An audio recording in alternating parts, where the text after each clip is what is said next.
আপনি বিএনপি করতে পারেন, আমার আপত্তি নাই। আপনি জামাত করতে পারেন, আপত্তি নাই।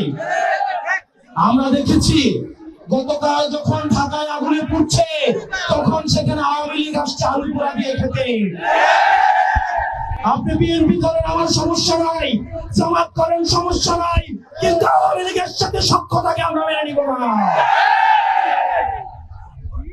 ফেসিবাদ বিরোধী প্রত্যেকটা রাজনৈতিক দলকে আহ্বান জানাতে চাই, এই কুমিল্লাতে বিএনপিকে নির্যাতন নিপীড়ন করা হয়েছে, জামাতকে নির্যাতন নিপীড়ন করা হয়েছে।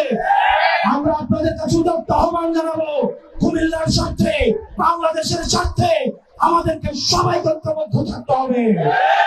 আমাদের পরবর্তী বাংলাদেশ বিনির্মাণের জন্য, ভবিষ্যৎ বাংলাদেশ গড়ার জন্য অবশ্যই আমাদের ঐক্যবদ্ধ থাকতে হবে। প্রিয় মা বোনেরা, কোনোভাবে যদি আওয়ামী লীগ ফিরে আসে, আপনার 4 কোটি সন্তানকে বাঁচতে দেওয়া হবে না। আমাদের প্রেস কনফারেন্সের কথা, কুমিল্লার মানুষ আত্মনির্ভরশীল, রাষ্ট্রীয় কোনো উন্নয়নের ছোঁয়া কুমিল্লায় লাগে নাই।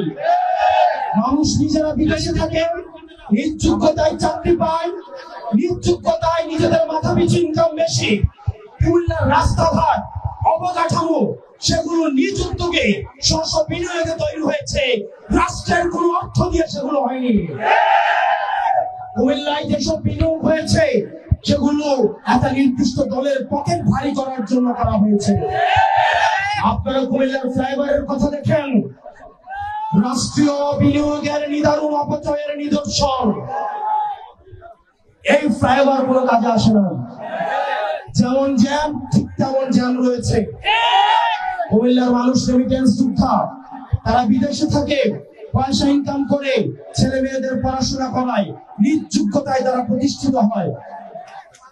এই যে রাষ্ট্রীয় যে আমাদের বঞ্চিত করা হচ্ছে, আমরা এই রাষ্ট্রীয় বঞ্চিত অবসান চাই। সরকারকে অবশ্যই কুমিল্লার বিষয়ে সিদ্ধান্ত স্পষ্ট করতে হবে।